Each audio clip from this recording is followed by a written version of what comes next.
98% melakukan sekolah itu sudah sangat bagus gitu ya. Jangan membandingkan dengan Jogja atau DKI karena sekolahnya memang begitu. Tetapi secara kualitas kita sudah mulai. Ya, jadi mohon Bapak dan Ibu di sini memang kita tidak progres kita atau kinerja kita itu tidak hanya untuk memenuhi suatu program atau kegiatan tertentu. Saya ingin sekarang kan pos nih, ya, data siswanya kita perbaharui, gitu ya, tidak hanya seperti itu. Jadi tidak hanya secara kuantitas yang kita tinggi, tetapi juga secara kualitas, gitu ya. Ini Bapak Ibu kebijakan dan target Dapodik ya. Jadi yang pertama ya itu kita ada jargon ya, semangat satu data ya, sesuai dengan Perpres nomor 39 tahun 2019 tentang satu data Indonesia. Nah, di Perpres ini ya, jadi memang di Indonesia, di negara kita itu ya, jadi tidak ada lagi nanti bermacam-macam pendataan. Jadi ya, jadi cukup hanya satu data. Misalkan data kependidikan itu kita menggunakan data Dapodik.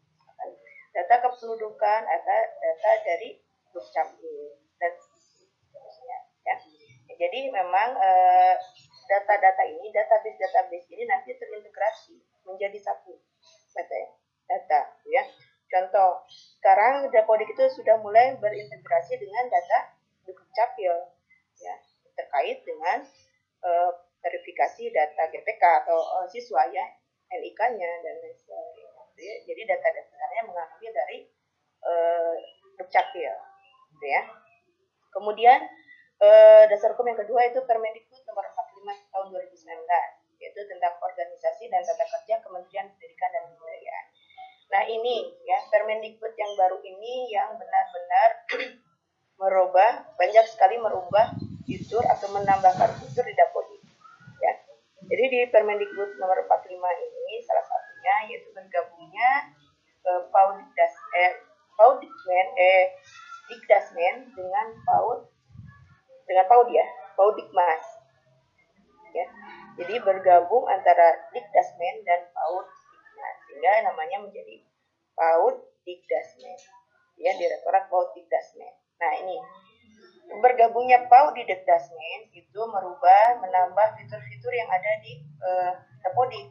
Kalau dulu itu kan ada Dapodik PAUD gitu ya, kalau dulu, atau Dapodikdas kalau dulu itu Dapodikmen. Sekarang namanya satu, jadi Dapodik, karena di dalamnya ada terintegrasi untuk memenuhi kebutuhan sekolah-sekolah PAUD, ya, Dikdas dan Dikmen, ya, gitu ya. Kemudian selanjutnya itu Permendikbud nomor 79 tahun 2015 yaitu tentang data pokok pendidikan. Ini sudah kita ketahui bersama ya bahwa memang terkait data di kependidikan itu semua dikelola melalui Dapodik. Nah ini pengumpulan data ya pokok pendidikan itu bersumber dari satuan pendidikan yang PAUD ya sekarang itu, kalau dulu terpisah PAUD dan Dikmas dan database Dikdas dan Dikmen. Ya, kalau Dikmas itu data TK, TPA, SPS, PKBM, SKB itu ada di Dapodik PAUD Dikmas. Gitu ya. Kemudian untuk jenjang SD, SMP, SMA, SMK dan SLB itu adanya di Dapodikdasmen. Nah, kemudian sekarang di tahun 2020 ya, itu semua diintegrasikan atau digabung di database ya. Di database Dapodik, sekarang namanya Dapodik. Jadi memang sekarang tidak terpisah ya. Jadi ada PAUD kesetaraan, Dikdas dan Dikmen bergabung database-nya di database. Nah ini untuk memenuhi kebutuhan Kapopos, jadi aplikasi Dapodik pada periode pendataan semester 1 tahun ajaran 2020-2021 harus rilis tepat waktu sehingga satuan pendidikan memiliki waktu 2 bulan untuk mengirim data. Nah ini ya, aplikasi rilis di bulan Juli akhir ya kalau tidak salah. Ini Bapak Ibu, teman-teman operator di sekolah memiliki waktu untuk mempersiapkan data siswa agar begitu ketika cut off posisi 31 Agustus itu data siswanya sudah tersedia. Ya, sudah tersedia sesuai dengan real ya. Tidak ada satupun siswa yang tertunda. Nah, itu ya. Jadi proses perubahan data satuan pendidikan ya diharapkan penyaluran dana BOS tahap 2. Nah, jadi Bapak Ibu bekerja setelah penyaluran dana BOS tahap 2 dan sebelum cut off dana BOS pada 31 Agustus 2020. Ini ya Bapak Ibu, jadi data cut off BOS di tahun ini 31 Agustus 2020 digunakan sebagai dasar penyaluran BOS reguler ya, triwulan ketiga atau pencairan tahap ketiga di tahun ini ya. Kemudian digunakan juga untuk triwulan atau pencairan di tahap 1 dan 2 di tahun 2021 ya. Bayang kalau misalkan tahun ini data BOS-nya itu, data siswanya itu tidak terpenuhi gitu ya, tidak sesuai dengan real, berarti nanti semester 1 dan 2 itu ada pengurangan gitu ya. Penyaluran datanya akan berkurang ya sesuai dengan cut off-nya di tanggal 31 Agustus. Tentu saja ya tahap 3 ini ya, pencairan di tahap 3 ini persyaratannya ya sekolah harus sudah melaporkan penggunaan dana BOS regulernya di tahap 1 dan 2 melalui laman boskemdikbud.go.id ya. Nah, ini di kegiatan di terpal pertama ini sudah pernah dibahas ya. Jadi kriteria dan syarat penerima BOS reguler di tahun 2020 itu ada 5 ya. Yang pertama yaitu sekolah mengisi dan melakukan pemutakhiran dapodik sampai dengan batas waktu yang ditetapkan setiap tahun. Ya. Di tahun ini batas waktunya 31 Agustus tahun 2020. Kemudian yang kedua, sekolah harus memiliki NPSN dan terdata di dapodik. Jelasin ya. Jadi tidak bisa melakukan penarikan data kalau misalkan sekolahnya tidak terdata di dapodik ya. Gimana datanya bisa keluar. Kemudian persyaratan yang ketiga ya, sekolah memiliki izin operasional yang berlaku bagi sekolah yang diselenggarakan oleh masyarakat yang terdata dalam dapodik. Ya, jadi izin operasional menjadi persyaratan ya untuk pencairan BOS reguler di tahun 2020.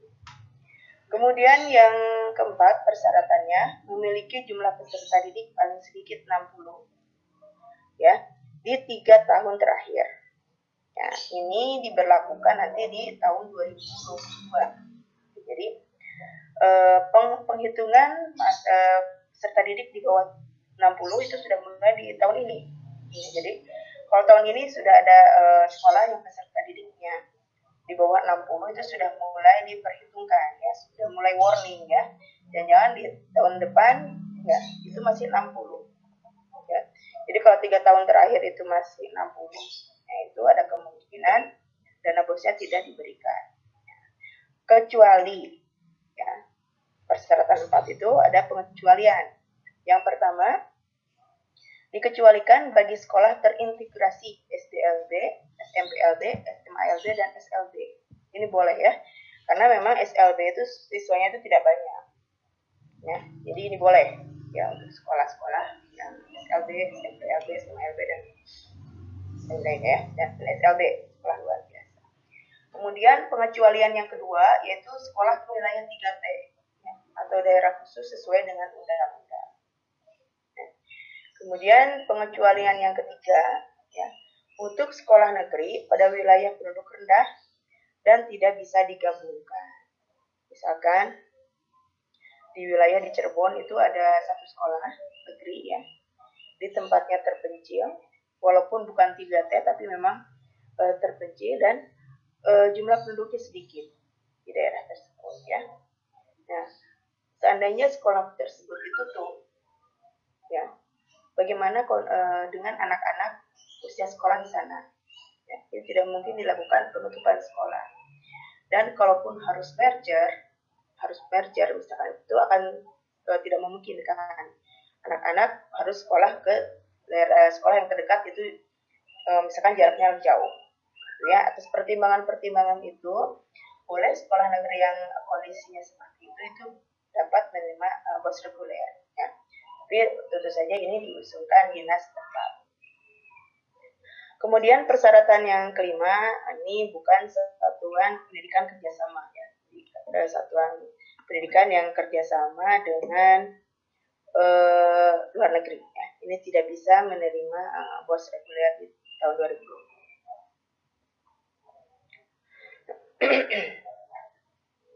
Nah, ini Bapak dan Ibu ya, pemutahiran di sistem Dapodi ya, mulai dari alur pengumpulan data Dapodi ya.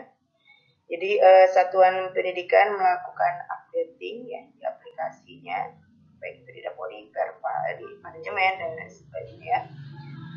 Kemudian dilakukan sinkronisasi ya. Nanti data sinkronisasi ini ya dikelola oleh Setdijen PAUD Dikdasmen. Tidak lagi Setdijen Dikdasmen, tapi sudah Setdijen PAUD Dikdasmen ya. Kemudian progres pendataan ya dan manajemen pendataan untuk bisa dipantau dan dikelola datanya ya. Data yang sudah ada di database Dapodik yang di Setdijen itu data yang bisa dikelola oleh baik itu Direktorat Teknis ya, oleh Pusdatin ya, oleh sekolah sendiri yaitu melalui manajemen pendataan ya, oleh LPMP, oleh Dinas Pendidikan Kabupaten Kota ya, ataupun misalkan oleh kementerian lain gitu ya. Contoh misalkan untuk internal di Kemdikbud ya, misalkan itu oleh Ditjen GTK digunakan sebagai dasar PPG ya, sebagai dasar pemanggilan peserta PPG. Terus ngambilnya datanya dari Dapodi. Kemudian misalkan digunakan oleh Pusdatin terkait dengan Perpal PTK, terutama Perpal NUPTK. Ya, itu semua ngambil data dari Dapodi. Kemudian dari kementerian lain ya, bisa misalkan dari Pemda atau misalkan dari kementerian lain gitu ya, itu bisa menggunakan data yang ada di Dapodi. Ini proses pengumpulan datanya ya. Jadi satuan pendidikan atau sekolah ya mencetak formulir ya sesuai dengan aplikasi Dapodi, kemudian diisi baik itu formulir sekolah, peserta didik dan PTK ya. Kemudian diserahkan ke petugas pendataan atau operator sekolah ya. Kemudian pengisian data pada aplikasi Dapodi dilakukan oleh operator sekolah ya. Kemudian dilakukan validasi data di aplikasi Dapodi tersebut. Apakah datanya invalid ya? Jadi invalid itu tidak wajar datanya ya. Ada error gitu ya. Itu sistem akan membaca secara otomatis ya. Kalau misalkan invalid berarti operator silakan melakukan perbaikan. Kemudian kalau sudah valid ya lakukan persetujuan oleh kepala sekolah. Baru setelah itu sinkronisasi data. Ya. Jadi kalau sudah valid semua itu baru bisa sinkronisasi. Kemudian hasil sinkronisasi data oleh sekolah itu masuk ke server Dapodi. Ya. Kemudian dilakukan pengolahan di server Dapodi ya, nanti muncul di laman Dapodi ya, manajemen Dapodi, kemudian di aplikasi kelola data satuan pendidikan. Kemudian nanti muncul progres pengiriman ya, kemudian profil sekolah yang terbaru serta STNK. Ya, ini proses pengumpulan data. Nah, ini alur penggunaan aplikasi Dapodi ya, Dapodi 2020-2021 gitu. Ini Bapak Ibu sudah tahu ya yang pertama pengunduhan ya atau mendownload aplikasi Dapodi versi 2021 ya di lamannya Dapodi Dikdasmen ya. Kalau sekarang Datadik ya, Datadik yang berikut masih Dapodik ya, Dapodi Dikdasmen ya. Sebelum ngecek lagi. Kemudian di uninstall aplikasi yang lama. Jangan lupa menginstal aplikasi yang lama ya. Lalu install aplikasi Dapodik versi 2021. Kemudian setelah melakukan pengunduhan dan instalasi, silakan lakukan registrasi. Ya. Registrasi dapat dilakukan secara online ataupun offline. Ya. Kemudian mengenerate profil terlebih dahulu jika memang dilakukan secara offline. Kemudian tahap berikutnya yaitu perbarui data sekolah. Ya. Ini data sekolah periode tahun berapa? Ya. Kemudian status penerimaannya BOS atau tidak menerima BOS ya, silakan diperbarui data sekolah. Kemudian sekarang ada sanitasi ya, ada formulir sanitasi. Kemudian di tahap keempat, ya ini tahap yang penting ya di menjelang cut off 31 Agustus ini, yaitu melakukan perbaharuan data peserta didik.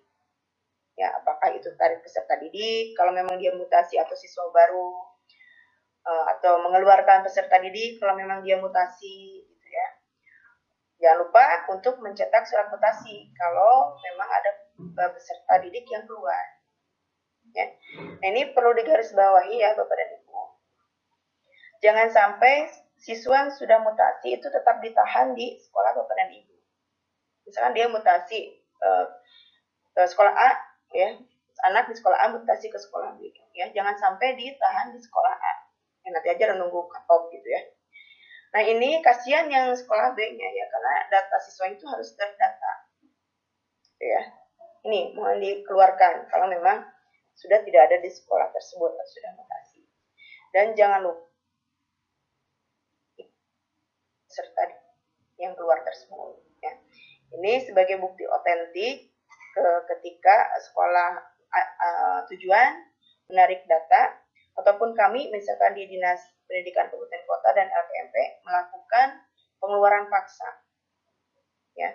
Sebagai bukti. Jadi kalau ada sekolah yang tidak mau mengeluarkan siswanya, ini kami bisa menarik atau mengeluarkan secara paksa siswa tersebut.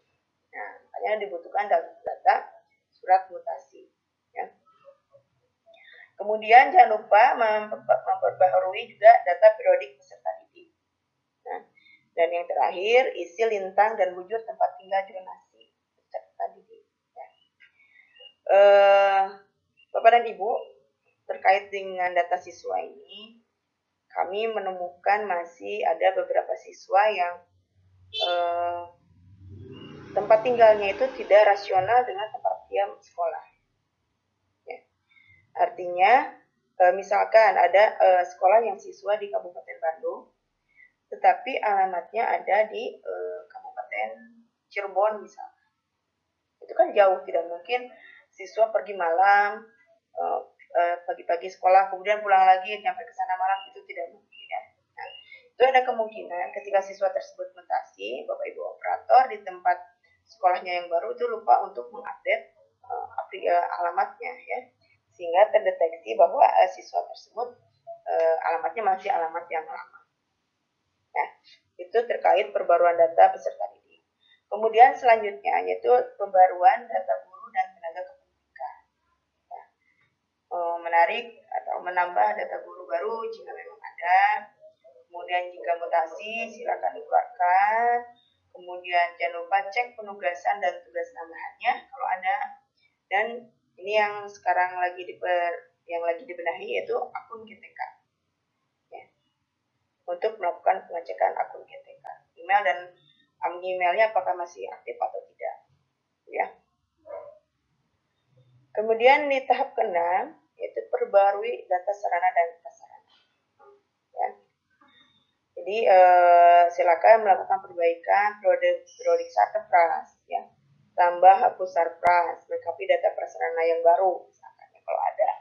Nah, kemudian cek kerusakan sarpras. Kemudian di tahap ke-7 itu pembaruan data rombel ya. Siapkan data rombel ya, isi data rombel guna dan ekspor gitu ya. Kemudian sesuaikan dengan data di sekolah Bapak dan Ibu ya. Dan jangan lupa untuk mengecek kurikulum yang dipilih. Ya. Petakan anggota rombel, kemudian isi pembelajaran sesuai pembagian jam data. Kemudian di tahap yang ke-8 yaitu perbarui data jadwal. Ya. Jadi pembagian jam mengajar itu silakan lakukan pembaruan datanya, kemudian lakukan pemetaan jadwal. Nah ini yang ke-9 tahap melakukan validasi di setiap tabel dan isian. Ya, pastikan data yang dimasukkan itu invalid ya, atau datanya tidak invalid. Ya, datanya valid semua. Ya, jangan sampai ada yang invalid. Kalau sudah invalid, lakukan sinkronisasi ya. Dapat menggunakan akun kepala sekolah. Ya. Setelah itu, cek lembar konfirmasi, ya, lakukan sinkronisasi. Ya. Nah, ini Bapak dan Ibu, rekap data pokok pendidikan nasional ya. Semester kemarin ya, semester genap di tahun 2020 ya, per 20 Juni. Itu secara nasional ada 99,10% sekolah sudah melakukan sinkron. Ya. Artinya bahwa memang itu hampir sempurna ya, berarti hanya 0,9% sekolah yang belum melakukan sinkron. Nah, ini datanya sudah cukup sangat baik ya, bukan cukup lagi, sudah sangat baik ya secara kuantitas ya. Ini contoh dari tingkat sekolah ya, ada 220.098 sekolah di Indonesia. Ini ada untuk peserta didik ada 44.621.000, sedangkan gurunya itu ada 2.720.000 ya.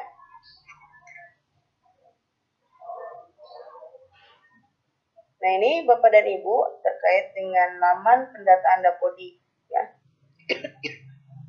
Laman Dapodik masih sama ya. https dapo.kemdikbud.go.id. Kalau dulu itu dapo.dikdasmen.kemdikbud.go.id ya, nama Dapodiknya. Kalau sekarang karena sudah gabung dengan PAUD Dikmas, namanya tidak ada Dikdasmen atau PAUD Dikmas ya, tapi sekarang sudah ada Dapodik. Tinggal laman Dapodik yang juga berubah sekarang menjadi domainnya di dapo.kemdikbud.go.id. Kemudian untuk manajemen dinas dan LPM juga berubah ya, domain lamannya ya. Kalau dulu itu data.dikdasmen.kemdikbud.go.id, sekarang itu berubah menjadi datadik.kemdikbud.go.id ya. Tidak ada dikdasmennya sekarang. Kemudian manajemen sekolah juga ya. Sekarang lamannya di sp.datadik.kemdikbud.go.id. Nah, kalau ini yang terakhir, ini laman terbaru ya di Dapodik itu, yaitu laman manajemen individu GTK ya. Jadi di sini di laman ini ya, di ptk.datadik.kemdikbud.go.id itu guru-guru bisa mengaksesnya sendiri. Nah, ini yang menjadi alasan kenapa saat ini dilakukan pembenahan akun GTK. Ya, salah satunya yang ini ya. Untuk memfasilitasi atau memberikan akun kepada GTK itu yang akurat ya. Emailnya harus aktif ya, dan digunakan memang email itu milik GTK yang bersangkutan untuk mengakses laman ini ya. Jadi di sini Bapak Ibu GTK sekarang bisa melihat data individunya sendiri ya melalui laman ini. Ya, jadi sekarang sudah tidak lagi melihat ke operator ya terkait dengan profil data individu GTK ya, tapi bisa melihat di akunnya sendiri melalui manajemen individu GTK ptk.datadik.kemdikbud.go.id. Itu ya dari sisi alur ya, pembaruan dari sisi alur. Nah, kalau pembaruan secara sistem ya pada aplikasi Dapodik versi 2021 ya, 21A ya. Yang pertama yaitu penyesuaian aplikasi setelah penggabungan antara Dapodik, PAUD Dikmas dan Dapodik Dikdasmen. Ya, tadi sudah saya ulas selintas ya. Dengan adanya Permendikbud yang baru, penggabungan PAUD Dikmas dan Dikdasmen itu menyebabkan aplikasi Dapodik juga ada penggabungan data di dalamnya. Jadi ada beberapa fitur-fitur ya yang disediakan Dapodik untuk mengakomodir kebutuhan teman-teman operator atau GTK di PAUD dan Dikmas. Ya, itu yang pembaruan sistem yang pertama. Kemudian pembaruan sistem yang kedua yaitu penambahan referensi status desa berdasarkan Kemendikbud nomor 580/P tahun 2020. Ya. Jadi ada referensi status desa, gitu ya. Saya sendiri nggak tahu ya status desa seperti apa di bawah dalam Kemendikbud nomor 580 ini. Silakan Bapak Ibu cek ya. Jadi status desa seperti apa yang dimaksud ya. Kemudian berikutnya itu penambahan security pada aplikasi ya. Kalau dulu mungkin bisa dilakukan di 2 device ya, satu akun dilakukan di 2 device. Jadi bisa melakukan bersama-sama. Nah, kalau dari sini dilakukan security ya, jadi ada pembatasan. Ya, jadi satu akun hanya dilakukan dalam satu device. Ya, jadi penginputan itu tidak bisa dilakukan dari 2 device. Misalkan menginput data siswa di laptop A input data siswa namanya Taruhlah si X, di laptop B juga melakukan input data X. Begitu dua-duanya melakukan sinkron, itu dua-duanya terdata. Ya, mending kalau mereplace ya, mereplace artinya ini sinkron dulu, kemudian ditimpa oleh yang berikutnya. Kalau ini kan menjadi datanya dua, nah akhirnya didapat ya data siswa yang double ya. Jadi ini penambahan security pada aplikasi ya. Kalau tidak salah nanti muncul notifikasi refillnya masih menggunakan HP yang lama ya. Kemudian yang keempat ya, integrasi output data hasil PPDB daerah ya. Jadi hasil PPDB daerah ya itu hasilnya atau output datanya itu bisa diintegrasikan di Dapodi ya. Kemudian pembaruan berikutnya yaitu terkait generate ulang kode registrasi sekolah untuk jenjang PAUD 5.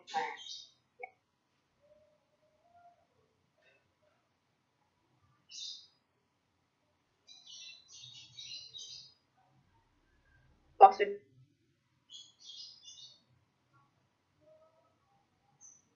ya. Kemudian berikutnya penyesuaian formulir pada halaman registrasi. Ya.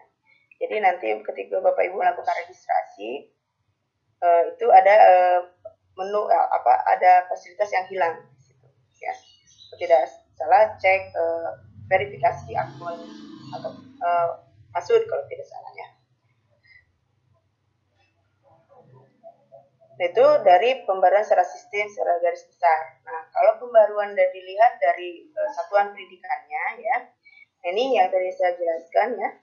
Jadi ada penyesuaian formulir pada halaman registrasi ya. Kalau dulu kan ada konfirmasi password ya. Begitu Bapak Ibu melakukan registrasi ada konfirmasi password. Nah, kalau yang sekarang itu tidak ada atau menghapus kolom konfirmasi passwordnya itu jadi tidak ada. Ya, jadi menghapus kolom konfirmasi password. Kemudian juga ada ada gambar atau infografis terkait pandemi ya, terkait ajakan untuk melakukan cuci tangan pakai sabun ya di sekolah ya, dalam rangka pandemi COVID-19 ya. Jadi disesuaikan formulir pada halaman registrasi. Kemudian berikutnya, nah ini penambahan fitur untuk mengisi e-form kesiapan satuan pendidikan. Ya. Jadi di Dapodi ya disiapkan formulir, siapkan fitur untuk mengisi formulir kesiapan sekolah dalam menghadapi ya pandemi COVID-19. Ya, jadi PBM yang dilaksanakan di sekolah dalam menghadapi pandemi COVID-19. Ya. Jadi di sini ada daftar kesiapan. Pas sekolah sudah mempersiapkan nggak kalau misalkan seandainya memang sekolah itu sudah masuk untuk sekarang misalnya ada di zona hijau, artinya kan dia boleh melaksanakan pembelajaran secara tatap muka. Itu dicek di Dapodi. Ya, diperiksa kesiapan satuan pendidikannya. Di antaranya misalkan kesiapan dari sisi sanitasi dan kebersihan, toilet ya. Kemudian kesiapan itu ya, apa namanya? Yang cuci tangan di sekolah ya, cuci tangan di sekolah ya, dan sebagainya. Gitu ya. Jadi di Dapodi itu sekarang sudah diadakan fitur ya untuk sekolah ya, ini diisi oleh kepala sekolah ingin mengetahui kesiapan sekolah dalam menghadapi PBM di masa pandemi COVID-19 ya. Kemudian yang berikutnya fitur untuk mengecek dan membuka aplikasi PMP atau EDS offline. Nah, ini ya sebagai bentuk semangat integrasi ya pada beranda Dapodi disediakan fitur untuk membuka aplikasi PMP offline ya, EDS offline ya. Jadi memang pada Ibu pengisian data PMP ini penting ya. Itu tujuannya untuk memberikan gambaran kepada sekolah ya, juga kepada pemangku kepentingan ya tentang capaian pemenuhan standar nasional pada satuan pendidikan. Jadi pada sekolah bapak dan ibu ya. Jadi ini juga bisa dijadikan evaluasi diri sekolah ya sebagai data EDS bapak dan ibu ketika menyusun yang namanya RKS. Gitu ya. Nah itu di Dapodik gitu ya. Jadi kalau misalkan di laptop bapak dan ibu itu belum ada aplikasi PMP offline-nya, itu biasanya ada notifikasi dan diberikan link untuk download ya mengunduh aplikasi PMP offline. Kemudian fitur berikutnya itu penambahan data ya. Penambahan data rinci ini khusus untuk jenjang PAUD. Ini khusus jenjang PAUD ya tadi. Jenjang PAUD itu mulai dari data rinci PAUD ya. Isinya itu ada kategorinya, fasilitas layanan yang diberikan, ya. Pencatatan hasil deteksi dini tumbuh kembang ya. Kalau itu kan ada deteksi tumbuh kembang gitu ya terhadap anak-anak gitu ya. Itu sudah ada atau belum? Kemudian ada juga pemberian makanan tambahan anak sekolah gitu ya. Jadi program perbaikan asupan gizi ya serta didik itu ada di PAUD, di SD dan terus TLK tidak ada. Ini fitur-fitur data rinci ini ada siapkan di Dapodik yang versi terbaru ya.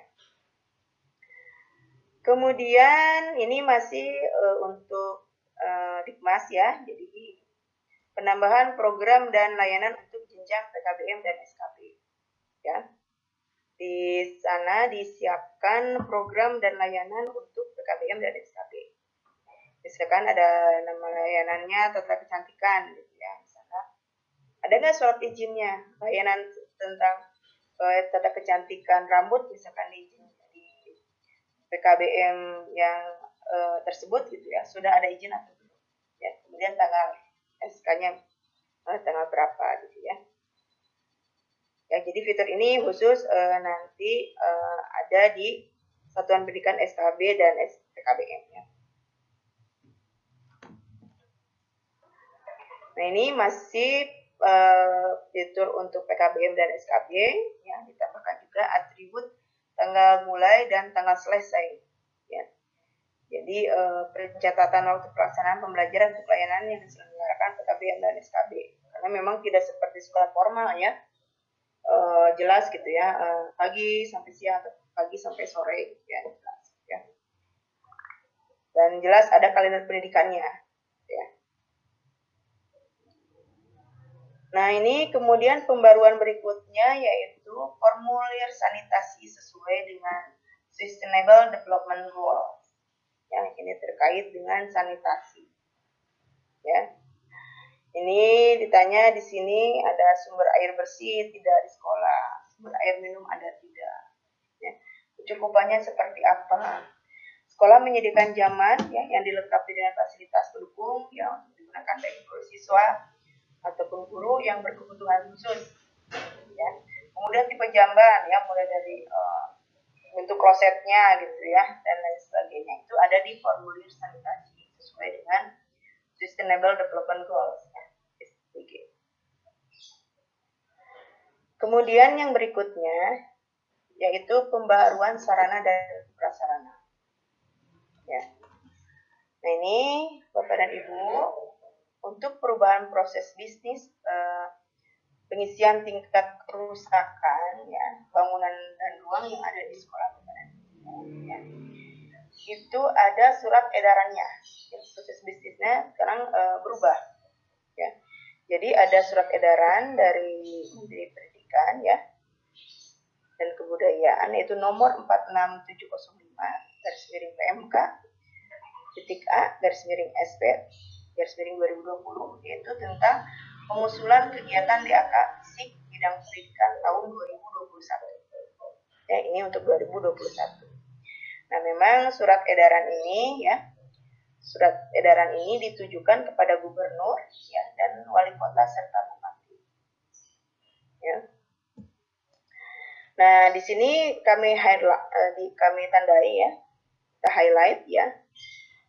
Yang pentingnya bahwa sebagai syarat pengusulan kegiatan DAK fisik bidang pendidikan di tahun 2021 ya Bapak Ibu, pemerintah daerah diminta melakukan penilaian tingkat kerusakan bangunan sekolah yang bersangkutan. Ya, jadi sebelum mengeluarkan usulan kegiatan DAK fisik itu pemerintah daerah harus melakukan penilaian kerusakan terlebih dahulu terhadap bangunan sekolah ya, yang akan diberikan bantuan.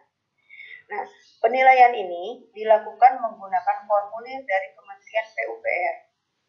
Ya, dari Kementerian PUPR dan dilakukan oleh Dinas PUPR atau tenaga teknik sipil lain. Ya, jadi penilaiannya dilakukan oleh Dinas PUPR atau tenaga teknik sipil lain. Ya.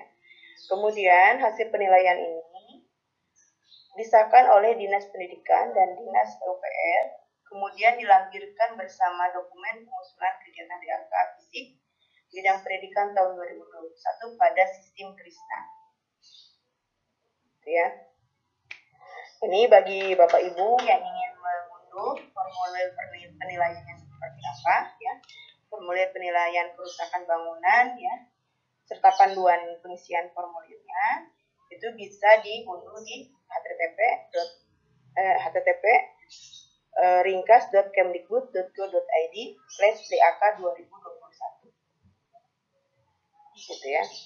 Jadi sekarang pengusulan kegiatan rehab ya, bangunan dan ruang itu penilaian kerusakannya dilakukan oleh Dinas PUPR atau teknik sipil ya, penilaian kerusakannya. Ya. Nah ini ya perubahan proses bisnis pengisian tingkat kerusakan bangunan dan ruang ya. Dimulai dari pengecekan fondasi. Pengecekan fondasi nanti teman-teman operator di sekolah itu bisa mengecek di buku panduan Dapodik ya. Situ ada kriteria masuk ke rusak berat atau ringan, dia bisa dilihat di sana. Ini mulai dari pengecekan fondasi. Itu fondasi turun tidak? Ya, sana ada. Kalau turun sekian senti gitu ya, itu masuk rusak berat. Ya, kalau tidak berarti ya dilakukan proses berikutnya, yaitu pengecekan kolom, balok dan plat. Ya. Kemudian dicek kolom balok plat itu rusak atau tidak. Kalau kerusakannya lebih besar dari 30%, ya, itu masuk ke rusak berat. Ya. Artinya memang 30% itu memang harusnya sekolah itu tidak bisa melakukan kegiatan PBM karena akan membahayakan peserta didik. Gitu ya. Ini kemarin ada laporan dari operator bahwa jika diisi dari 30% itu malah tidak bisa, jadi invalid katanya ya, karena memang logikanya berarti kelas tersebut tidak bisa dilakukan PBM. Ya. Kemudian dilakukan juga untuk pengecekan atap, pengecekan dinding ya, kemudian kerusakan kaca, kerusakan plafon dan sebagainya. Sehingga total kerusakan itu nanti ditambahkan ya, total kerusakannya mulai dari fondasi, pengecekan kolom ya, kemudian atap, dinding dan seterusnya. Ya, sehingga diperoleh nilai total kerusakan. Nah ini tadi pembaruan dari sarana dan prasarana. Kalau sekarang ini pembaruan dari sistem peserta didik, ya. Jadi khusus di SMK ini ya. Ini khusus di SMK. Bahwa di fitur data rinci peserta didik, ya sekarang ada kolom atau ada tabulasi terkait pengisian sertifikasi kompetensi siswanya. Itu ya. Jadi untuk SMK kan siswanya memiliki sertifikasi kompetensi ya, yang dikeluarkan oleh lembaga yang atau lisensi dari badan sertifikasi ya. Jadi dimasukkan di data rinci PD ya, mulai dari jenis sertifikasinya apa, kemudian bidang studinya apa, nomor sertifikat ya, tanggal berapa, ya, ada habis masa berlakunya, silakan dimasukkan di data rinci sertifikasi. Ya. Ini khusus untuk satuan pendidikan SMA dan SMK. Nah, kemudian fitur tambahan yang baru terkait dengan peserta didik itu adalah ada fasilitas kelulusan bersama pada tingkat akhir.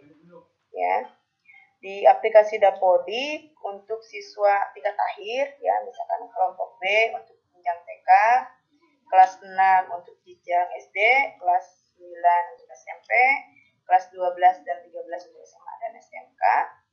Itu di akhir tahun ajaran, ya, itu secara otomatis sistem akan melakukan kelulusan, ya, mengeluarkan data siswa tersebut yang status lulus, gitu ya, nah, secara otomatis. Jadi teman-teman operator di sini tidak perlu lagi melakukan kelulusan manual, ya, melakukan verifikasi kelulusan, ya. Mending kalau SD itu paling rombel namanya itu paling banyak 3. Nah, ini untuk SMA SMK, ya. Bayang ada yang sampai 10 rombel untuk kelas 12 atau 13, ya. Bayang gempor, ya, operator. Nah, dari sistem itu sekarang sudah mulai lakukan penambahan fitur, yaitu kelulusan bersama pada tingkat akhir. Nah, karena ada pertanyaan, Bu, bagaimana kalau misalkan ada perubahan? Misalkan, ya, siswa kelas 9 itu seharusnya tidak lulus. Misalkan dari sisi akademis dia tidak memenuhi, ya.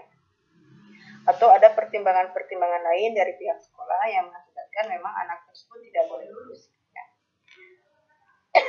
Nah, ini bisa dikoordinasikan dengan dinas pendidikan, gitu ya, untuk dilakukan perbaikan lagi sehingga siswa itu bisa kembali lagi ke kelas awalnya, ya, kelas 9 misalnya, ya.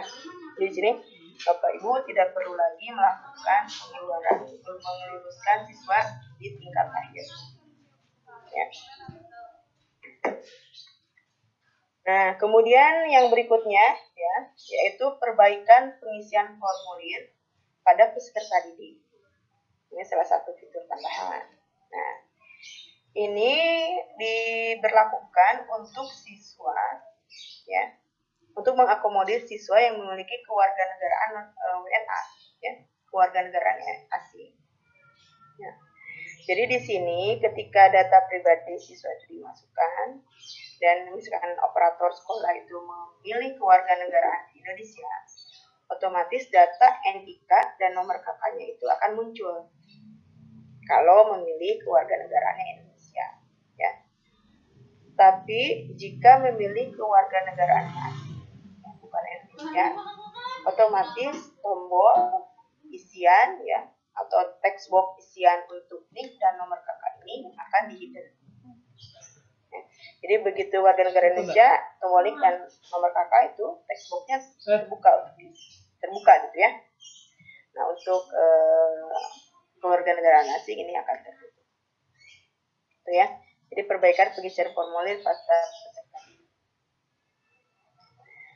Nah, kemudian perbaikan berikutnya itu perbaikan validasi pada aplikasi, ya, pada antarmuka, ya, pada saat mengeluarkan siswa yang aktif, ya.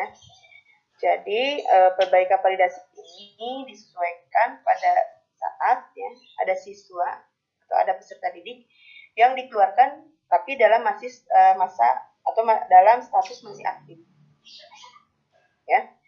Jadi validasi ini berupa peringatan, ya, seperti error, ya. Di antaranya harap mengisikan alasan atau keterangan keluar dari sekolah dengan benar, ya. Kemudian isikan juga tanggal keluar sekolah tersebut, ya. Misalkan ada mutasi, gitu ya, dan lain sebagainya. Jadi ada perbaikan di validasi saat Bapak Ibu mengeluarkan siswa yang aktif, ya, yang aktif. Kalau yang tidak aktif tidak akan keluar.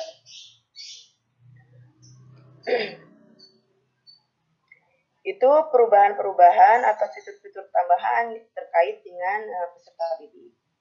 Nah, kalau perubahan terkait dengan PPK itu ada beberapa, ya secara umum ya.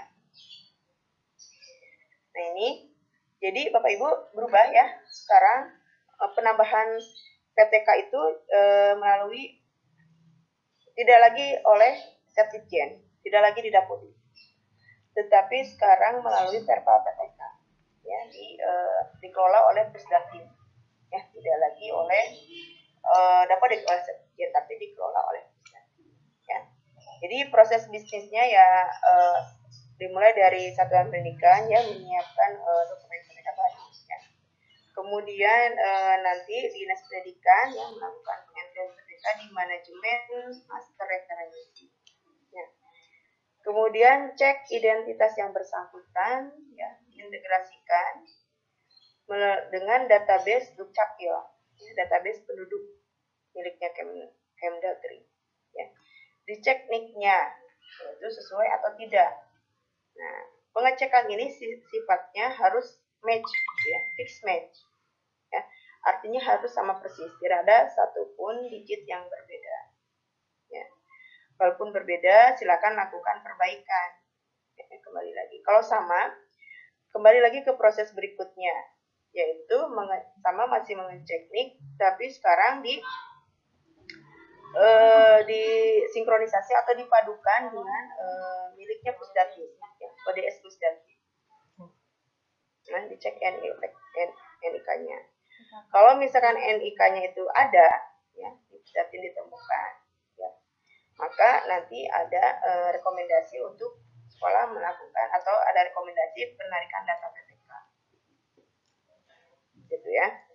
Tapi kalau tidak ditemukan ya berarti dinas melakukan data master PTK baru ya. Jadi masuk ke data master PTK baru. Nah, ini data master PTK baru itu masuk ke server Dapodik manajemen. Kemudian sekolah silakan melakukan sinkronisasi atau tarik data ya. Kemudian entry data rinci PTK ya, dan penugasan di Rombel ya. Kemudian lakukan lagi sinkron Dapodiknya ya. Kemudian proses selesai. Gitu ya.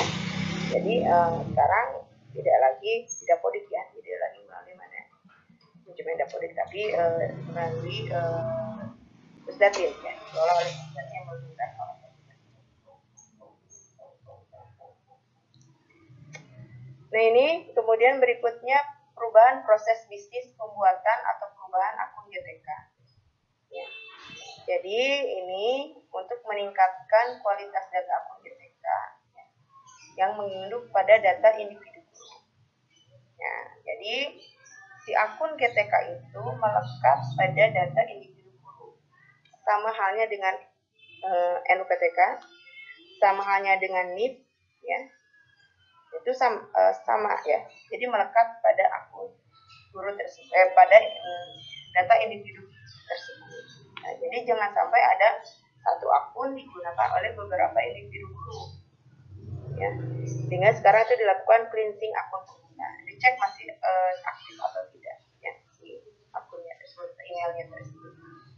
Kemudian verifikasi email GTK ya, jadi seluruh GTK akan mendapatkan email verifikasi. Nah makanya email yang didaftarkan oleh GTK ya, oleh guru itu harus email yang aktif ya, karena nanti akan mendapatkan email verifikasi ya dari Setjen atau dari server gitu ya terkait manajemen akun ya. Kemudian dilakukan lagi penataan peran.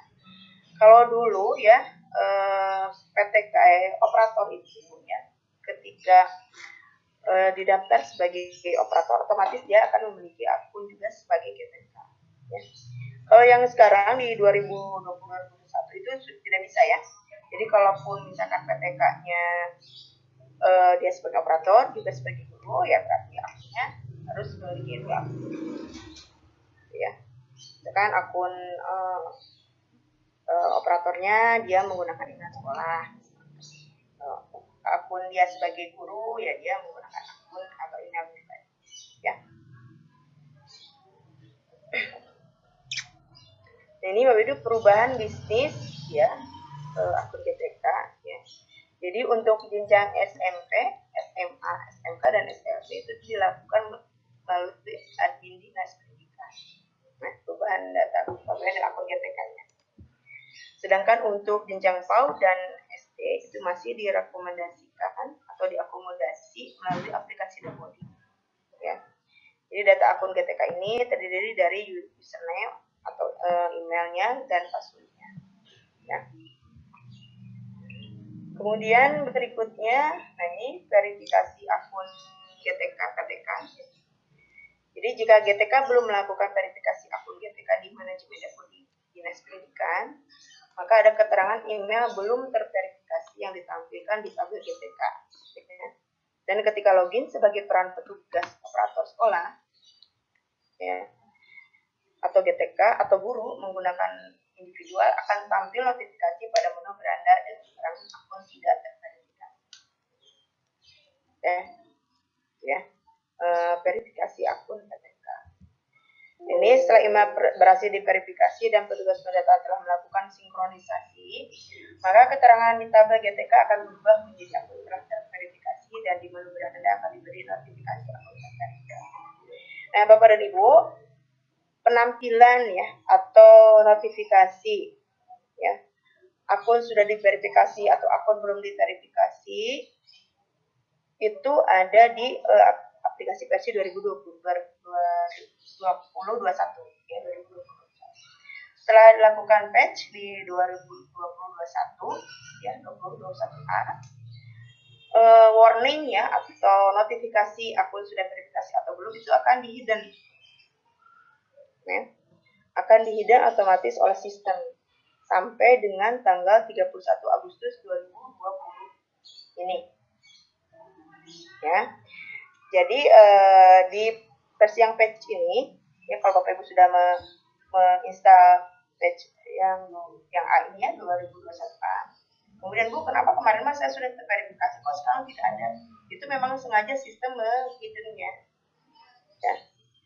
Ya, karena memang sampai dengan 31 Agustus ini kita harus fokus dulu di pendataan siswa untuk cut off course. Ya, jadi untuk verifikasi data GTK itu bisa dilakukan setelah cut off course. Ya. Ya, nanti sistem terotomatis setelah 31 Agustus ya 1 September itu notifikasi atau warning ya akun sudah diverifikasi atau belum ya itu akan dimunculkan kembali ya akan dimunculkan kembali ya. Jadi jangan khawatir kalau Bu kenapa sekarang mah kemarin saya udah capek-capek melakukan verifikasi tapi kok sekarang jadi hilang gitu. Sekarang tidak hilang tapi di hidden ya sebagai informasi tambahan. Nah, ini kemudian perubahan proses bisnis pembuatan atau perubahan akun GTK ya ini bisa dilakukan nanti ya setelah cut off. Jadi ini hanya informasi saja ya. Jadi pencegahan masuk ke Dapodik jika sekolah belum memiliki akun kepala sekolah, ini khusus SMP SMA sekitar SD. Jadi tidak ada akun kepala sekolah yang menyebabkan tidak dapat melakukan. Jadi kalau tidak ada akun kepala sekolah, ini kita tidak bisa melakukan sinkronisasi. Ya, sinkronisasi saja. Ini masih sinkronisasi atau tarik data. Karena di batch 2021A ya, tombol tarik data itu ada di akun operator. Ya.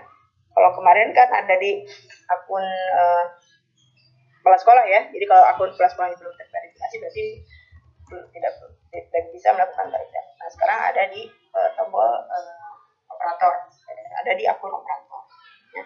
Lalu untuk sinkron itu ada di akun kepala sekolah. Karena memang ketika melakukan sinkronisasi data artinya kan Bapak Ibu mengirimkan perbaikan data di Dapodik lokal Bapak Ibu kan. Ya. Nah ini kenapa melakukan akun kepala sekolah? Karena memang pengiriman data server pusat ini harus diketahui oleh kepala sekolah dan harus menjadi tanggung jawab kepala sekolah. Oke.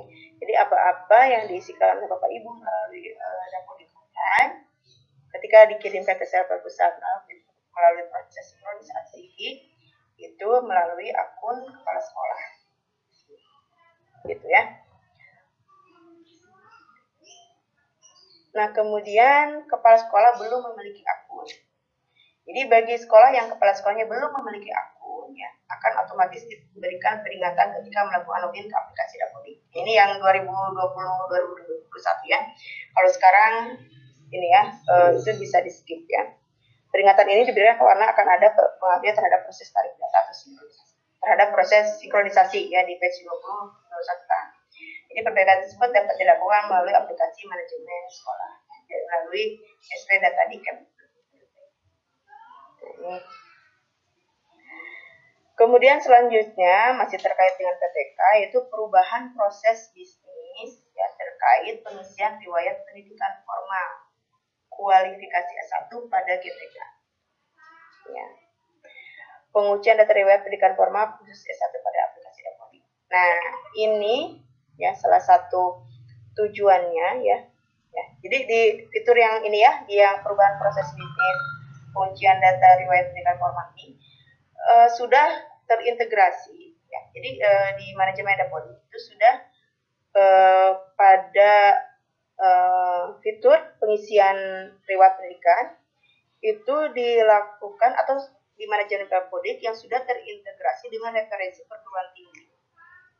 Nah, jadi tidak lagi nanti mengenai riwayat pendidikan khususnya S1 tidak ada lagi bermacam-macam nama perguruan tinggi walaupun nama S1. Misalkan di Bandung ya, ada yang menulis UPI, ada yang menulis Universitas Pendidikan Indonesia, ada yang menulis UNIP Pendidikan Indonesia dan lain sebagainya. Padahal samakan UPI. Nah, untuk menghindari hal tersebut ya, jadi di manajemen Dapodik pengisian perbaikan riwayat pendidikannya itu tersinkron ke referensi perguruan tinggi. Jadi nanti Bapak Ibu silakan memilih perguruan tinggi yang sesuai yang tersedia di referensi perguruan tinggi. Begitu juga untuk prodinya, gitu ya. Nah, ini memang untuk mungkin salah satunya untuk memenuhi kebutuhan Direktorat GTK. Ya, Direktorat GTK itu jadi begitu mengeluarkan data Dapodik mengenai LPTK atau Universitas S1 ya, tempat dia menempuh pendidikan S1 dulu ya, itu bermacam-macam namanya. Jadi pusing gitu ya, jadi tidak bisa difilter dan tidak bisa digabungkan. Sehingga sekarang sudah mulai dirapikan, jadi begitu mengisi riwayat pendidikan S1 itu menggunakan referensi perguruan tinggi. Ya, tidak bisa asal ya. Nah, ini khusus untuk di SMK ya, khusus SMK ya. Jadi Bapak Ibu yang di SMP SMA ini informasi saja. Jadi di SMK sekarang tidak ada lagi isian akreditasi prodi ya. Tidak ada akreditasi prodi lagi, isian akreditasi prodi. Ya. Jadi untuk akreditasi mengacu kembali pada akreditasi sekolah tersebut. Kalau dulu kan ada yang misalkan SMK prodi TKJ misalkan akreditasi A. Sekarang tidak ada ya, tidak ada lagi pengisian akreditasi untuk prodi. Kemudian perubahan pada proses bisnis bagi SMK tingkat 10 wajib memilih jurusan kompetensi keahlian. Ya. Jadi tingkat 10 siswanya sekarang sudah ada pilihan jurusan kompetensi keahlian. Kemudian berikutnya itu perubahan proses bisnis bagi SMK yang diperkenankan membuka kelas terbuka hanya pada tingkat 12 saja. Ya. Nah, kemudian pembaruan berikutnya itu perbaikan fitur ubah pada ruang praktik kerja atau bengkel pada jenjang SMK. Ya. Ini khusus SMK.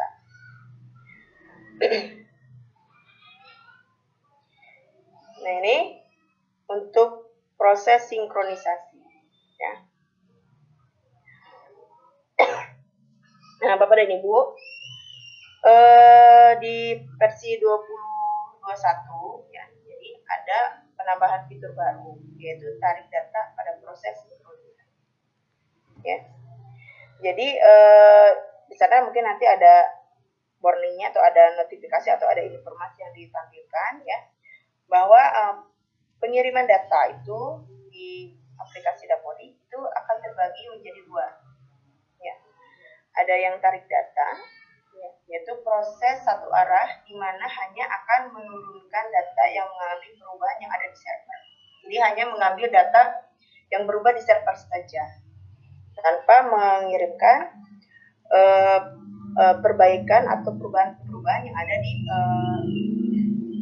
database lokal, ya, di dapodik lokal. Itu tidak dikirimkan perubahannya ke server pusat. Itu tarik data, ya. Nah, kalau sinkronisasi itu prosesnya dua arah. Bapak Ibu menarik data yang perbaikan dari server, dan dari sekolah juga mengirimkan perubahan data ke lokal, dari lokal ke server pusat, gitu ya. Jadi ada dua, jangan salah ya Bapak Ibu, ada tarik data dan ada sinkronisasi data. Kalau sinkronisasi data itu ya, kita mengirimkan perubahan-perubahan yang ada di database lokal kita ke server, ya.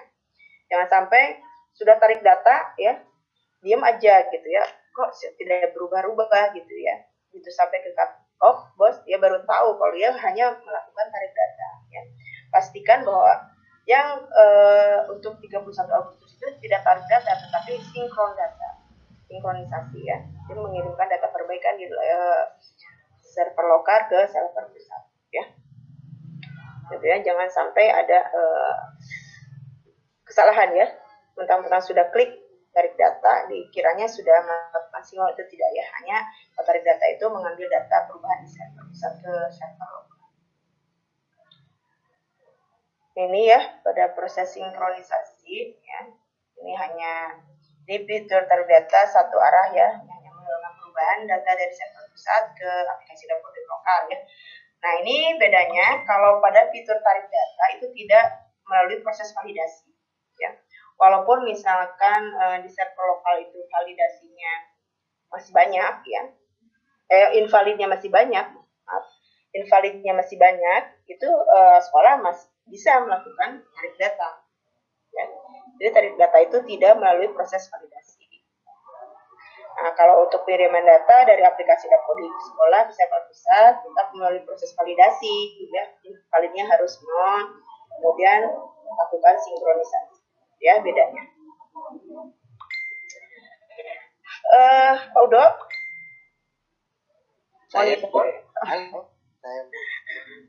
saya minta waktu 15 menit atau 10 menit, ya. Sebelum masuk ke dulu, ini mungkin teman-teman operator, Bapak Ibu pengawas juga sudah pegel ya dari tadi 7:30 mencerong teras laptop, nah gitu ya. Gitu ya, mungkin bisa melakukan stretching dulu, ya, atau minum-minum kopi dulu, ya. Silakan. Saya juga mau minum dulu nih Pak Udo, udah serak-serak dulu begini nih. Siap, Bu. Baik, Bapak Ibu, sebagaimana disampaikan oleh narasumber, kita break dulu sebentar, 10 menit. Untuk break ini bisa dimanfaatkan pertama buat Bapak Ibu yang memiliki pertanyaan, silakan susun pertanyaannya dan tulis di kolom chat. Sudah ada 5 pertanyaan dengan 3 pertanyaan dari 1 orang, 1 pertanyaan dari 1 orang, dan 1 raise hand, entah mau ditanyakan apa. Tapi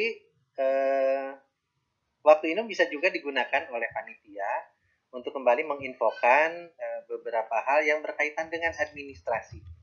Apakah itu daftar hadir, biodata, karena yang kami tahu proses penggantian ganti rugi tanah, ganti rugi kuota itu didasarkan pada daftar hadir, bukan biodata. Jadi yang sudah masuk ke dalam room ini silakan mengisi daftar hadir.